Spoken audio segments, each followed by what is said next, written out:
Welcome to Ask Away with AccessAble Ambassadors, the series where you ask us your burning questions about disability and accessibility, and we, disabled people, answer them. I'm Carrie-Anne Lightley. I'm chair of the AccessAble Ambassador Network. I have cerebral palsy, which means that I use a wheelchair. I'm joined today by Holly Tuke, one of our fabulous ambassadors. Please tell our viewers a little bit about yourself, Holly. Of course. Hello everyone, I'm Holly. I am registered blind due to a condition called retinopathy of prematurity because I was born at 24 weeks, so very early. But yeah, it's all good. And I work as a social media manager within the charity sector. And when I'm not talking about accessibility and supporting the communities that we're really proud to support, I can usually be found tapping away at my keyboard, writing a blog post or a freelance article, or doing a little bit of disability activism and, to be honest, talking about accessibility there as well. And when I'm not doing that, I probably really should be resting, listening to music, audiobooks, or getting far too involved in terms of watching a few girls kick a football on a pitch because I'm a big women's football fan. So yeah, I feel like I have my fingers in many pies, but I love it and I wouldn't change it. That's what we love, Holly. I'm exactly the same. Always something going on, lots of different things to juggle, but it keeps everything interesting, right? Oh, totally. And just while we're introducing you, if people want to go away and find more of your work, your social media, your blogs, etc., how can they find you? I would love them to do that. So you can find my blog at lifeofablindgirl.com. And my social media links are all on there. But you can find me on all social medias at Life of a Blind Girl. Thank you. So it's great to have you here with us today, Holly, and we're looking forward to your insights. So I'm going to jump straight into questions. And my first question for you is, let's talk about so-called accessible services that aren't actually accessible to you as a blind person. Oh, I love this question because I feel like I have so many. So I think one of my main ones, and I know you know this all the time, Carrie-Anne, because yeah, you've seen my rants on this before, but one of my main ones is accessible tickets for concerts, theatre shows, any type of event. When stadiums or theatres or concert venues or whatever it might be, or promoters even say, we've got accessible tickets, I get very excited. And then I go to find out all the information about how I can book these tickets. And then actually, you book them online. And I'm a screen reader user. So typically now you book these tickets online and it shows you a seating map. I don't have any use or vision, so I can't see these seating maps. And I'm just in an endless loop of, right, well, I can't see them and I can't do it over the phone, so I'm stuck. So yeah, accessible tickets that aren't accessible is probably one of my biggest bugbears. The second one for me at the minute that I'm coming across more and more frequently is touchscreen card machines. And amazingly, I came across not one, but two, but three of these in a week. And everyone says they are really accessible and they're great and they're going to change the world for payments. I mean, I don't know if they are, but as someone who doesn't have any use or vision, contactless is fine and that's accessible for me.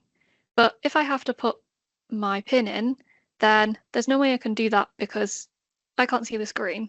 And then there is an alternative where businesses are meant to have a overlay which you can put on the screen and it then makes it accessible.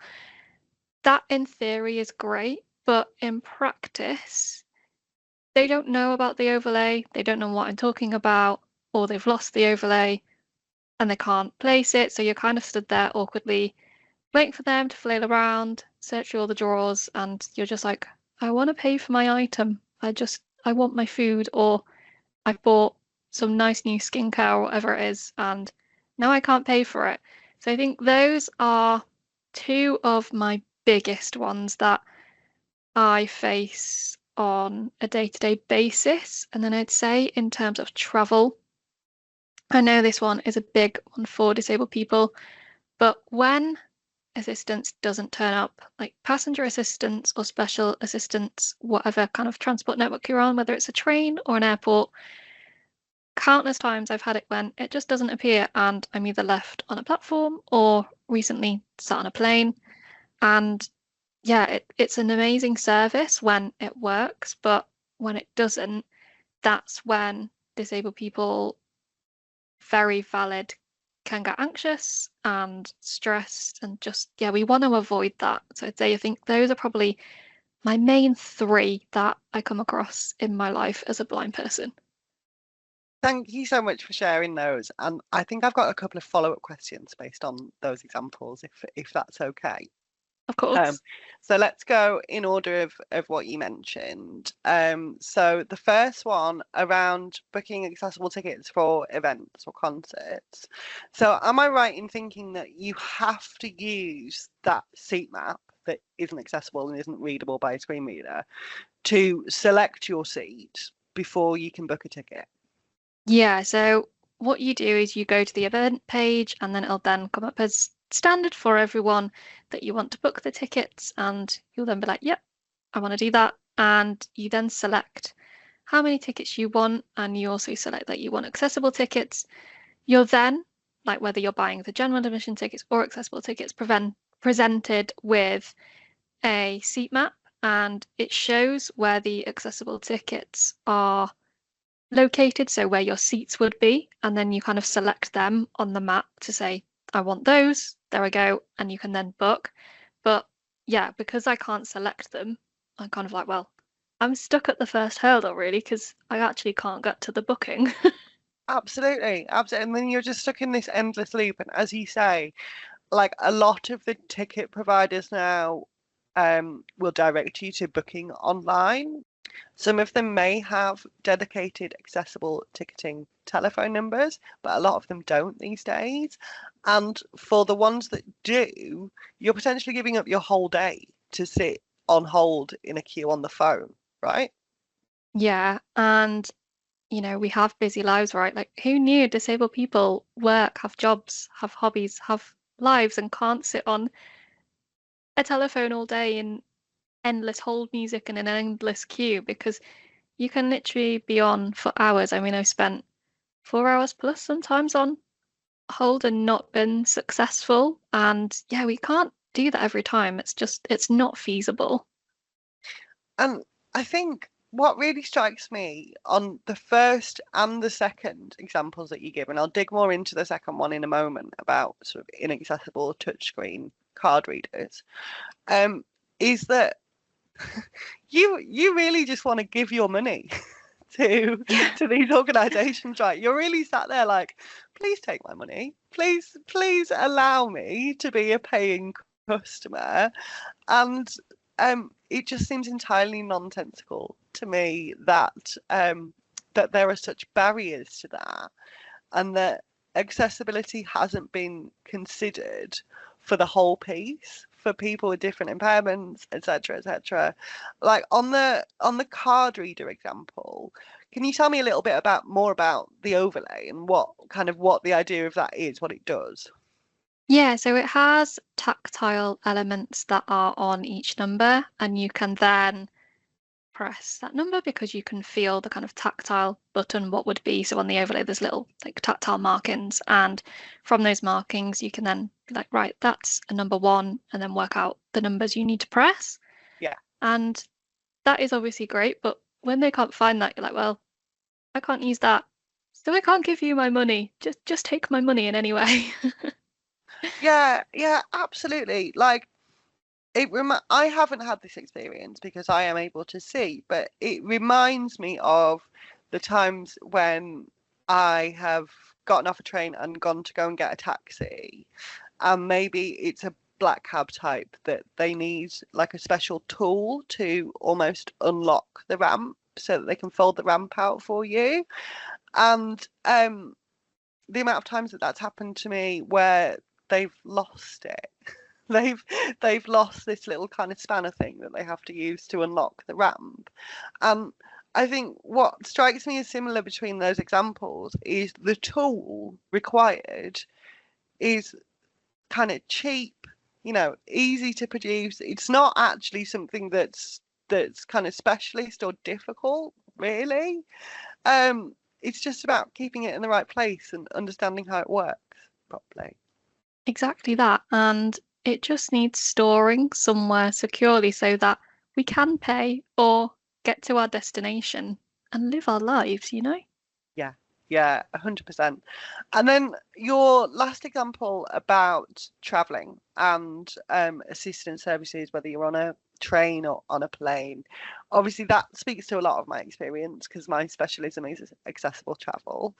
But when I was hearing you speak, I thought, gosh, it must just add an even bigger layer of uncertainty for you, because I have had similar experiences where I've been on a train or on a plane and the assistance service hasn't turned up when it's supposed to.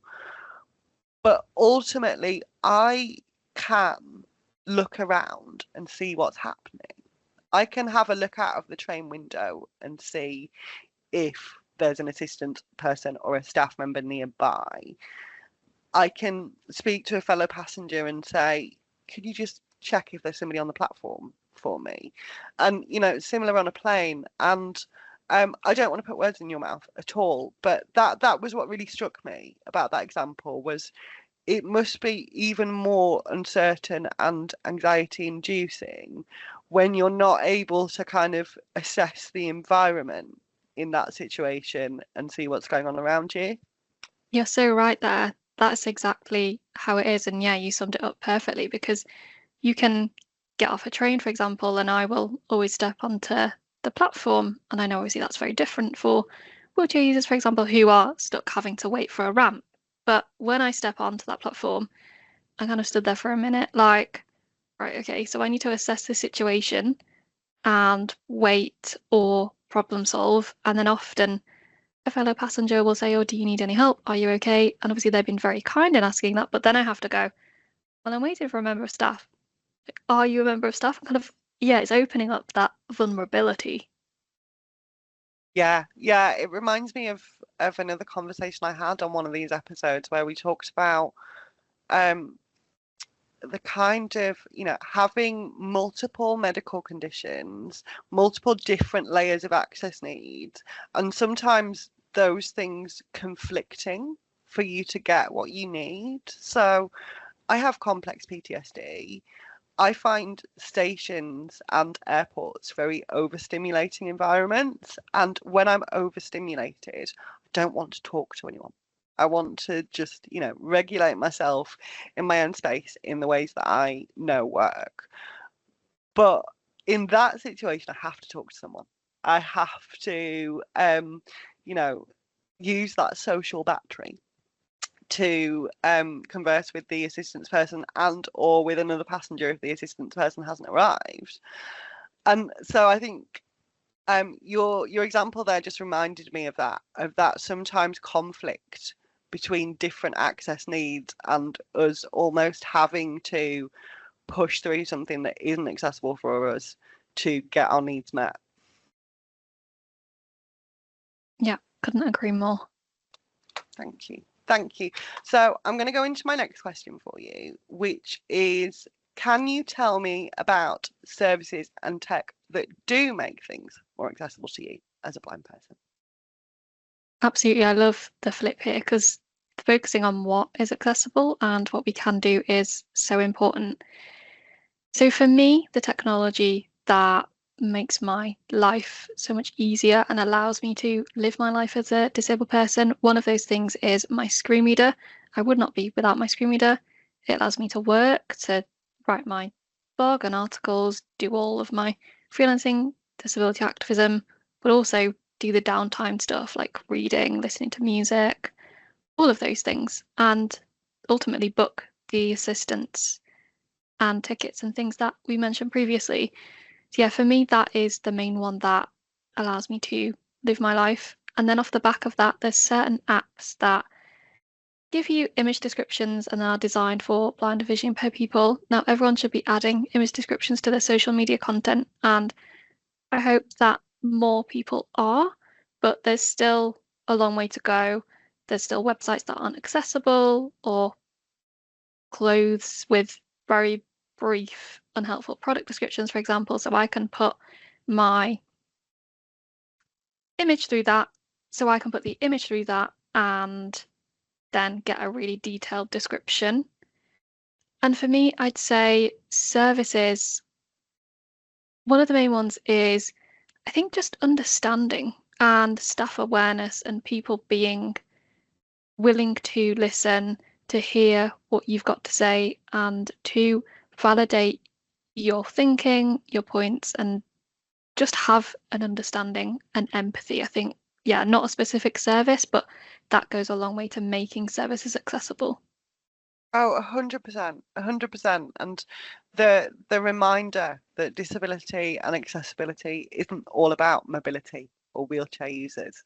We are broad and varied, and the disabled experience is very nuanced for all of us. And, I want to remind anybody watching or listening that in the UK at least, wheelchair users make up less than 10% of disabled people.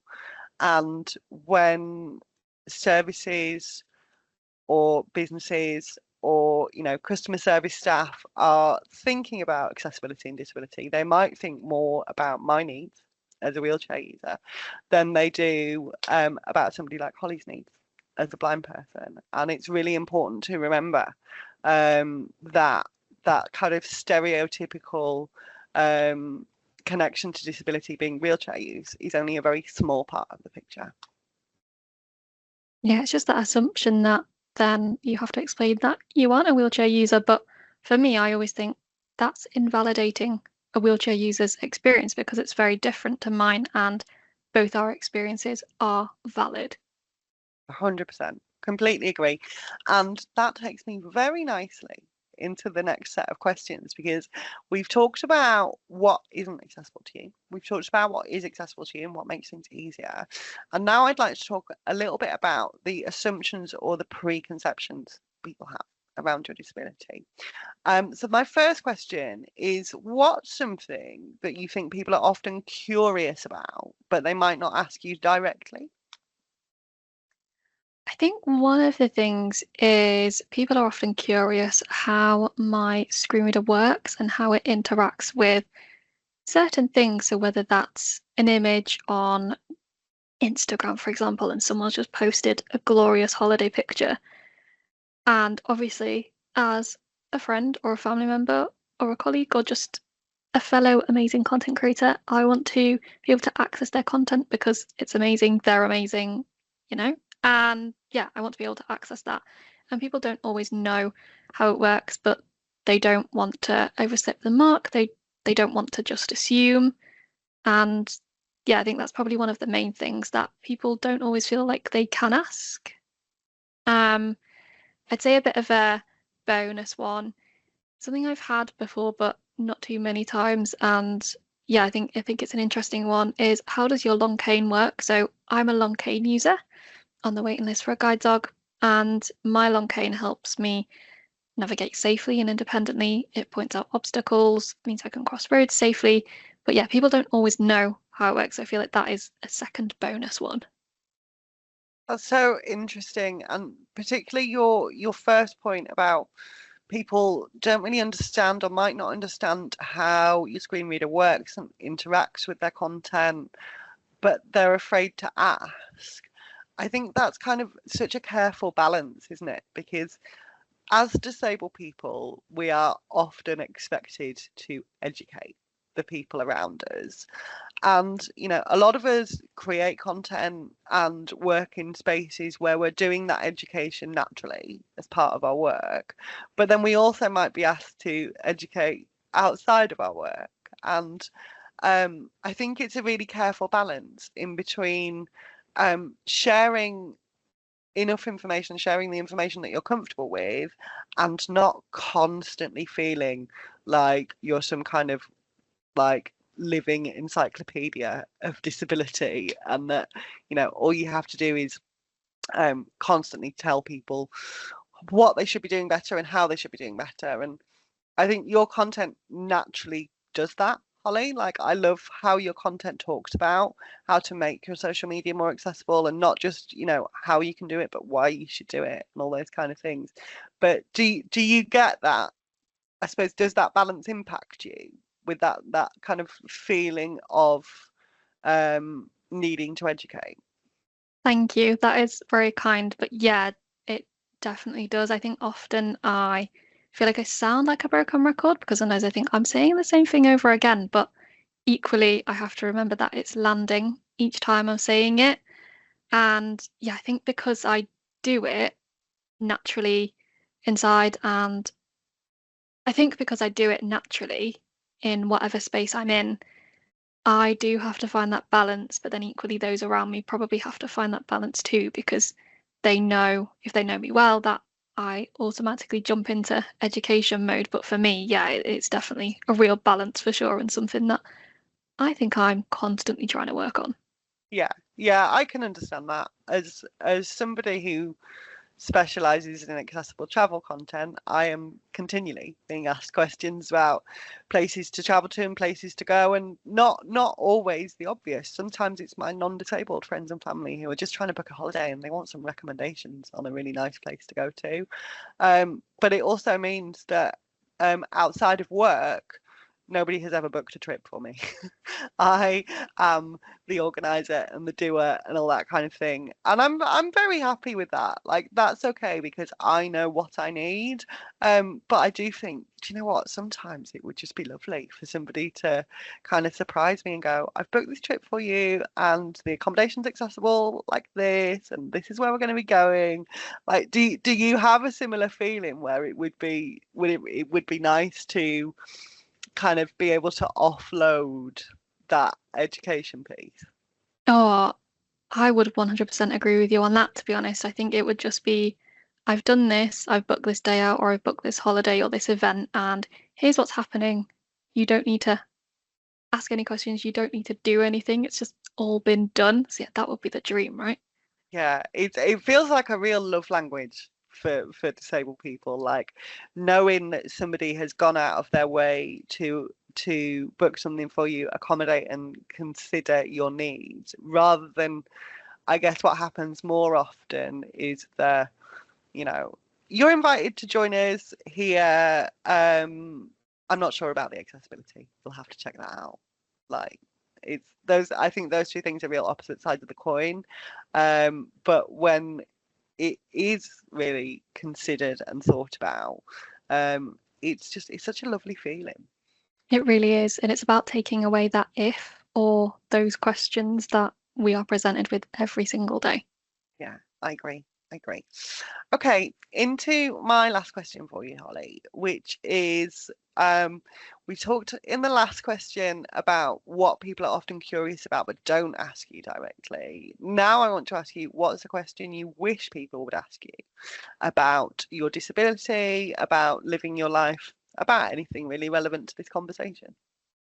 So that for me is something I thought about recently, and someone asked me this question, and I thought straight away, that made me feel validated, and it just helped to turn the situation on its head in a positive way.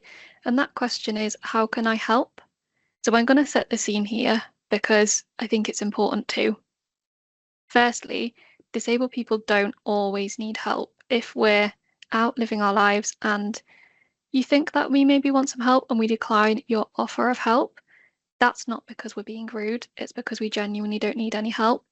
But if we do and we say, yes, please, I would like some help, ask how you can help rather than assume. For me, that is the most important thing because it puts me in control as a disabled person and it allows me to say exactly what I need. So, yeah, I'd say that is the thing that I would love to see more often. People, for me, that is what I would like to have people ask me more of. And I think it just makes the conversation or the situation or whatever it might be so much easier for both parties. Oh, 100%. Like, it's such a leveler, right? Because when somebody asks you that question, you are both ultimately humans in a situation that you're trying to assist each other with. And I think it just, it builds empathy. It allows your continued agency as a disabled person. I've had experiences as a wheelchair user where people have pushed my wheelchair without asking me, when it might look like I'm struggling pushing myself up a steep hill. It might look like I'm struggling, but that doesn't mean I am. Don't assume that I'm having a difficult time unless I tell you and ask for help. But I think on the flip side for me, I have done quite a bit of solo travel for work in the past, usually on the train. And it's only really in the last couple of years that I've gotten more comfortable with asking strangers for help in that situation, rather than making it more difficult for myself to do the thing because I don't want to ask for help. Have you had any kind of similar conflict?